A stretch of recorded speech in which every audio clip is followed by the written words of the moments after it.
Il a dit les prisonniers les attendaient. Ces prisonniers ont dit, mais quels sont ces prisonniers? Ce sont des compagnons, des voisins qui viennent d'arriver là, qui ont frappé là. Ils sont comment? Les gens qui ont fait des milliers, ils sont en train de louer Dieu, prier Dieu. Au contraire, ils devaient vraiment être tristes, angoissés. Mais comment est-ce qu'ils sont en train de louer Dieu? Ils attendaient les louanges. Alléluia. Tout à coup, il s'est fait un grand tremblement de terre, en sorte que les fondements de la prison furent ébranlés. Au même instant, toutes les portes s'ouvrirent et les liens de tous les prisonniers furent rompus. La puissance de Dieu est descendue dans la prison. La puissance de Dieu descend là où Dieu est prié véritablement, là où Dieu est loué véritablement, là où Dieu est prié dans la douleur, est loué dans la douleur, avec amour, avec un cœur sacrificiel. La puissance de Dieu descend là et prend tout ce qui est mauvais. Et les portes s'ouvrent. Si les portes étaient fermées, les portes du mariage étaient fermées, les portes de l'emploi étaient fermées, les portes de l'agrément étaient fermées, les portes du village étaient fermées, les portes du voyage étaient fermées, les portes des projets étaient fermées. La puissance de Dieu descendra là et ébranlera et ouvrira les portes à ta vie. Et tu vas te laisser. Tu vas te bénédiction. Tu vas te salut. Tu vas te la gloire. Alléluia. Gloire à Jésus-Christ. La prière, la louange, dans l'épreuve, ouvre les portes qui étaient fermées. La prière, la louange, dans l'épreuve, nous accorde la victoire. Brise les chaînes de la prison satanique. C'était une prison satanique dans laquelle c'était. C'était les sataniques qui nous avaient enfermés. Mais la prière, la louange, Paul et Silas. Il y a une certaine heure, vers minuit, on dit vers le milieu de la nuit. Dieu fit descendre sa puissance et ébranlait les fondements de la prison. Veux-tu que les prisons sataniques sont dans ta vie soient détruites et que tes liens soient rompus? Commence à prier Dieu sérieusement. Commence à louer Dieu sérieusement dans l'épreuve, dans la douleur, dans l'humiliation, dans ce que tu traverses comme difficulté. Ne murmure plus. Ne sois pas pensif. Mais réjouis-toi au contraire de ce que tu vas se glorifier. Loue le Seigneur, il lève son nom. Alléluia. Non seulement eux, ils ont été délivrés, mais tous les liens et les chaînes des autres prisonniers ont été rompus. Et les portes ont été ouvertes. Alléluia. J'ai dit Alléluia. Amen. Alors, dans le verset 27, le geôlier se réveilla et lorsqu'il vit les portes de la prison ouvertes, il tira son épée et allait se tuer, pensant que les prisonniers s'étaient enfuis. Il allait se tuer parce qu'ils ne vont pas le rater. Ses patrons ne vont pas le rater. Comment il s'est arrangé puis les gens ont fui là? Il va le dire. Donc il dit qu'il vaut mieux me tuer moi-même. Et regardez, quand il y a l'amour du Seigneur, quand il aime les âmes, quand il voulait se tuer, Paul et Silas dit non, nous sommes là, personne n'est sorti, il ne faut pas te tuer. Il prend la torche. Vous êtes vraiment là. Ils sont vraiment là. Vous êtes là, je suis assuré. Vous êtes vraiment là. Alléluia. J'ai dit Alléluia. On acclame au Seigneur.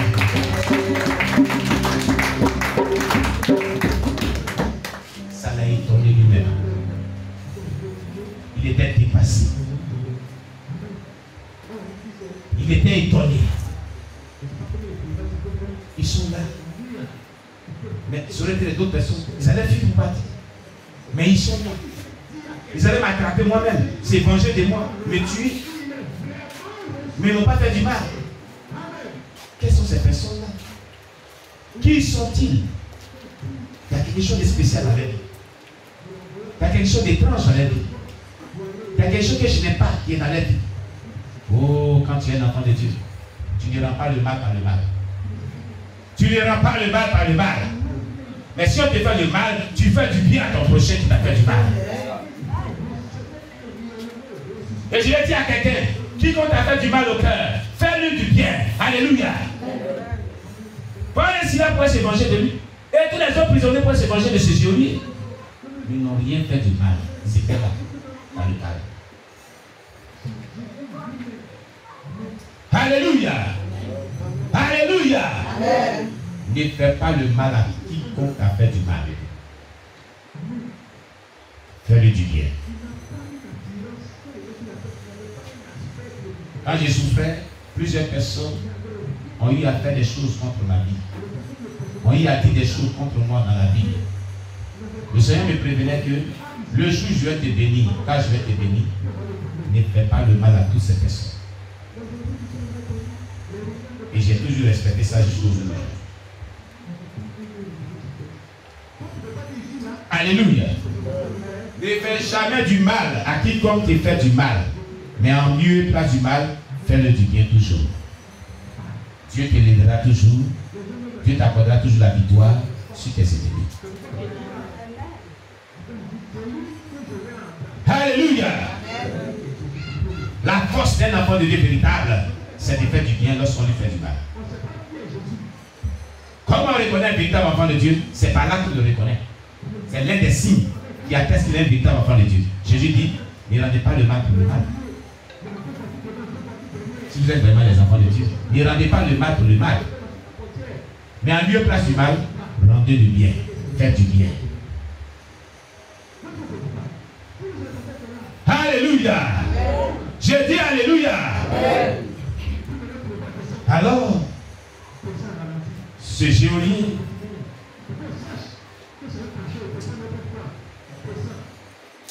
les fait sortir et dit, Seigneur, qu'est-ce faut-il que je fasse pour être sauvé?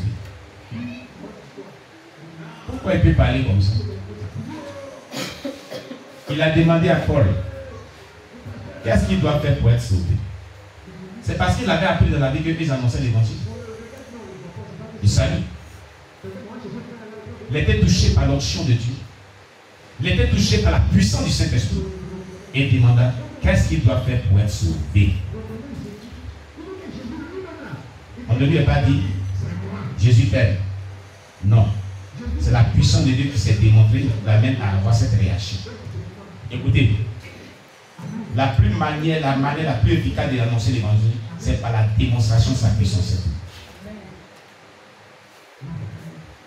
Quand vous démontrez réellement la puissance de Dieu, les âmes se convertissent sans effort, sans difficulté.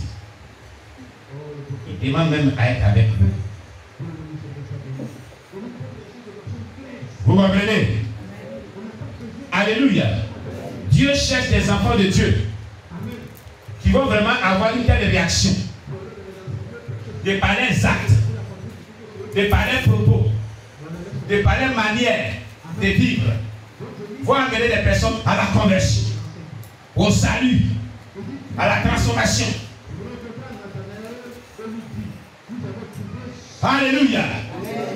Nous sommes à une période où Dieu veut que les gens se convertissent de par nos réactions, de par nos conduites, de par nos comportements, de par nos caractères. Mais nous ne sommes pas dans une saison, une époque où les personnes vont vraiment être converties par des saints parler de bavardage. Non, non, non, non et non. Et par ton caractère, les gens doivent se convertir. Voilà ce que Dieu recherche. Et par ta conduite, là, les gens doivent se convertir. Et par ton comportement, les gens doivent donner leur vie à Jésus-Christ. Ils doivent aimer le Seigneur. Mais si ton comportement amène les gens à rétrograder, amène les gens à quitter la présence de Dieu, amène les gens à retourner dans le monde païen, amène les gens à dire non, moi je ne donne pas ma vie à Jésus, alors là, tu es en train de servir le diable. Et ça, c'est dangereux. Parce qu'il y a des chrétiens qui sont spécialisés dans ça. Leur comportement décourage les gens et empêche les gens même de se convertir à Jésus. Leur caractère, leur mauvaise conduite amène les gens à rétrograder même dans le Seigneur. Ce genre de chrétiens-là, il ne faut pas être ce genre de chrétien. Alléluia. Mais il faut être un chrétien dont le caractère, dont la conduite, dont le comportement amène les gens à accepter Jésus-Christ et à demeurer, amène les gens à vouloir vraiment être chrétiens et à se donner au Seigneur. C'est le meilleur évangile qu'on peut prêcher. Le meilleur évangile qu'on prêche, je prêche par notre conduite, une bonne conduite, transformée, brisée, renouvelée, régénérée, née de nouveau. Voilà le meilleur évangile qu'on peut prêcher. Le meilleur évangile qu'on prêche, c'est le caractère brisé. C'est la nouvelle naissance, c'est la bonne conduite qu'on a vis-à-vis de nos prochains, qui le touche et qui se convertit à nous, à Jésus-Christ. La meilleure manière de prêcher l'évangile, c'est ta conduite, ton caractère, tes actes que tu poses dans la vie de quelqu'un qui va l'amener vraiment à renoncer à la vie païenne et à se donner à Jésus-Christ. Tu comprends? Alléluia.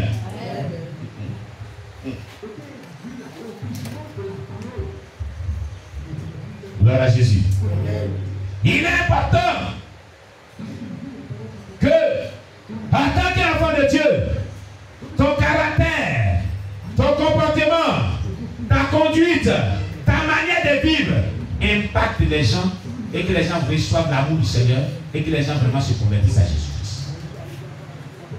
Mais si toi, ton caractère offense les gens, ton comportement sème la rancœur dans le cœur des gens, ton caractère sème la haine dans le cœur des gens, sème la colère dans le cœur des gens, alors ce n'est plus Dieu que tu sers, mais tu sers le diable. J'ai présenté deux comportements. Il y a un groupe de chrétiens qui les comportements, les caractères amènent les gens à accepter Jésus-Christ. Ça, c'est l'œuvre de Dieu qui fait. Hein? Il sert Dieu, non? Par son caractère. Les gens se convertissent. Ce n'est pas servir Dieu. Ce n'est pas servir Dieu. Ce n'est pas quand on sert Dieu que les gens se convertissent. Hein? Tu vas comprendre quelque chose aujourd'hui. Il faut dire à ton voisin que tu vas comprendre quelque chose aujourd'hui. Il faut bien le taper. Il faut taper. Réveille-le. Dis-lui, tu vas comprendre quelque chose. Dis à ton voisin, tu vas comprendre quelque chose aujourd'hui. Je reprends. Il y a deux groupes de chrétiens. Il y a des chrétiens. Leur comportement, leur conduite, leur caractère amènent les gens à se convertir à Jésus. Vous n'avez jamais vu ça? Quand j'ai rendu le témoignage ici, ma fille spirituelle, elle a voilà, elle a le goût au sac. Madame Issa David. Madame Issa David, une évangéliste, femme évangéliste, évangélique, dans les cas à Pâques, elle est missionnaire. Elle est aux assemblées de Dieu. Écoutez très bien. Elle était, son mari c'était un chrétien en chef. Il est actuellement affecté à Galois. Elle relatait son histoire. Elle et son mari. On les avait affectés parce qu'à Bois-Plumet dans une ville où sont arrivés. Ils avaient une voisine qui est baoulée, une femme baoulée. Pour rien pour ça, elle détestait cette femme. Elle détestait Madame Issa. Et elle ne sait pas que Madame Issa comprend baoulé. Donc elle a envoyé les sucres bien à baoulé. Chaque matin, c'est son café à boire. Elle a voix, on dit Amia.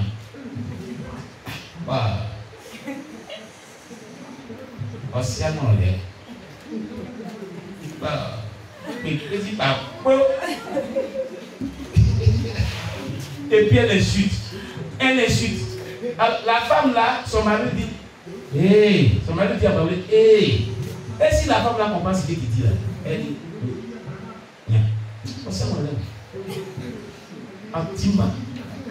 Et que la suite, elle est insulte. Quand il revient du travail, le soir, elle voit la femme, elle insulte jusqu'en. Et la femme, chaque soir, elle dit à son mari, la voisine Baoulé, elle insulte. Oh, elle pensait qu'on ne va pas Baoulé. Mais millions pour elle. Voilà comment un enfant de Dieu doit réagir. Et elle et son mari, dans le secret, prient pour le cœur de cette femme. Mais ne réagit pas pour la réprimander, non. Pendant des mois, hein, et la femme était toujours là. Elle est la pierre. Quand la femme a son matin, elle rit. Et puis l'insulte copieusement, elle dit des choses, et puis elle dit des choses. Un jour, elle a dit à son mari, il est temps. On va avoir des bons visiteurs aujourd'hui. Et puis le soir, elle allait voir la date pour dire que ce soir, on vous le soir chez nous, on a fait un petit bon repas là, pour venir nous visiter. Alléluia. Amen. Et la femme était étonnée. Hein? Ah, c'est le niveau qui commence à partir. C'est le niveau noir. C'est comme ça que je vais dire. Donc, c'est comme cela que le soir venu, la femme va ouvrir son mari, son mari. Il soit assis. Et puis, quand il soit assis, maintenant, c'est madame Issa qui va parler. Un jour, il y a de l'eau. Elle dit ça va ouvrir. La femme va commencer à dire. Elle va ouvrir. Elle va ouvrir. Elle dit, il y a un soir. Elle dit, alléluia. Elle a commencé à canter parler. Lui demander la nouvelle du soir. Son mari lui a dit. Il t'a dit la femme, la sienne, on va parler des boutiques. Alléluia. Si elle comprend parler, qu'elle dit. Et elle a commencé à lui parler en Baoulé depuis les civilistes. Qui m'insulte. Il dit, la dame a tombé sur elle comme ça. On a parlé des choses 16 heures. Viens me présenter sur elle. Elle va lui relater tout ce qu'elle disait en Baoulé. Elle a décortiqué. La femme là, il est simple, pas pisser en bas. Vous voyez? Mais elle lui dit, Jésus-Christ m'approche. Je suis chrétienne. Et Jésus t'aime. Je t'ai appelé ce soir ici à ton mari pour dire Jésus vous aime. Donnez votre cœur à Jésus.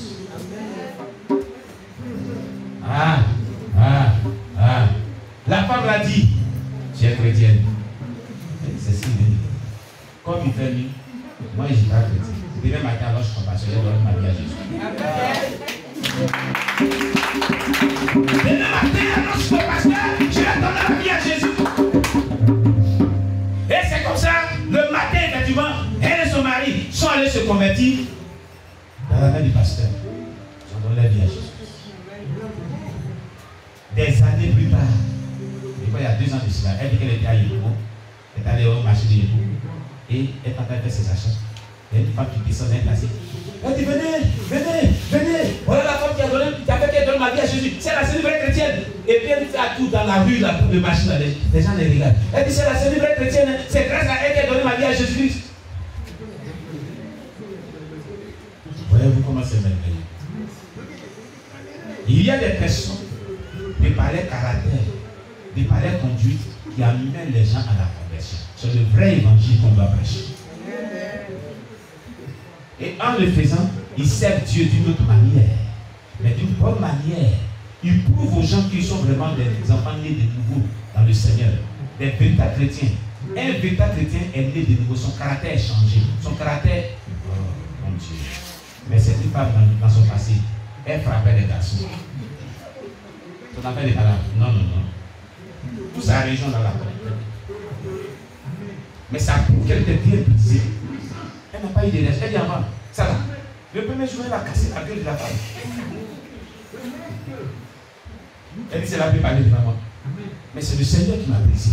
Elle dit, papa, oh, Dieu est merveilleux. Dieu m'a vraiment brisé. Et quand elle faisait ça, c'est comme s'il y a de l'eau glacée sur mon cœur, puis il brûle le Seigneur. Et j'ai prié pour elle. Mais le jour que je lui ai parlé, elle a donné sa vie à Jésus. Il était dans son salon, mon épouse était au dégaté sur cette histoire. Donc il y a des chrétiens qui servent Dieu de palais conduite qui est brisé, de palais caractère qui est pur, de palais comportement, les gens se convertissent à Jésus-Christ. Mais, j'ai dit mais. Et s'il y a mais, il y a le mois de juin qui vient. Il y a des chrétiens, des palais comportement, des palais conduite qui font fuir les gens de la présence de Dieu, qui découragent les gens et les gens les découragent, qui n'encouragent même pas quelqu'un à donner son cœur à Jésus. Ils servent Dieu mais servent le diable. De l'autre côté, il y a 2 tours de personnes. C'est qu'on vient de voir, Cette dame a servi Dieu. Quelqu'un s'est converti, non? Hein? Des pas son caractère, non? Hein? Donc elle a servi Dieu. Quand quelqu'un s'est converti, ce n'est pas le service de Dieu qui fait qu'il s'est converti. Mais c'est pas quoi? C'est par son comportement qu'elle a été touchée, qu'elle a été convertie. Il y a des personnes de par leur comportement, ils servent le diable. Et les gens ne se découragent, les gens ne veulent pas se convertir, les gens même fuient la présence de Dieu. Donc si tu es ce chrétien, de par ton comportement, les gens sont frustrés. De par ton caractère, les gens se découragent. De par ton comportement, les gens ne veulent même pas se donner au Seigneur. Tu ne sers pas Dieu, mais tu es en train de servir le diable. Il faut que ton caractère soit dépouillé. Il faut que ton comportement soit dépouillé. De la tête aux pieds, tu es dépouillé ce matin-là. Il faut que ton caractère soit dépouillé. Il faut que ton comportement soit dépouillé. Au nom de Jésus. Alléluia. J'ai dit Alléluia. Cet homme s'est converti. Lui et sa famille, ce geôlier, s'est donné au Seigneur. Toute sa famille s'est donnée au Seigneur. Et par le caractère de Paul et Silas, ils n'ont pas réagi en mal envers lui. Malgré qu'ils les avaient emprisonnés, ils les avaient jetés en prison. Ils n'ont pas agi en mal envers lui, mais ils ont agi en bien envers lui. Alléluia. Gloire à Jésus. Je vais dire à une personne, si tu veux voir la main de Dieu agir dans ta vie, si on te fait du mal, fais du bien. Si on te fait du mal, réjouis-toi. Si on te fait du mal, ne te lamente pas. N'aie pas la haine, n'aie pas la rancœur, ne te fâche pas quand la personne te fait du mal. Au contraire, prie pour elle, réjouis-toi, bénis le nom du Seigneur. Comporte-toi toujours bien avec elle. Si cette personne te fait du mal, fais-lui du bien. Dieu va t'élever, va te bénir. C'est en cela que tu seras un véritable enfant de Dieu. Alléluia. Gloire à Jésus-Christ. Que le nom du Seigneur soit béni. Hey Yahweh, hey Yahweh, mama, hey Yahweh, hey Yahweh, mama, hey Yahweh. Prends les autres. Hey Yahweh, hey Yahweh, mama, hey Yahweh, hey Yahweh, mama, hey Yahweh,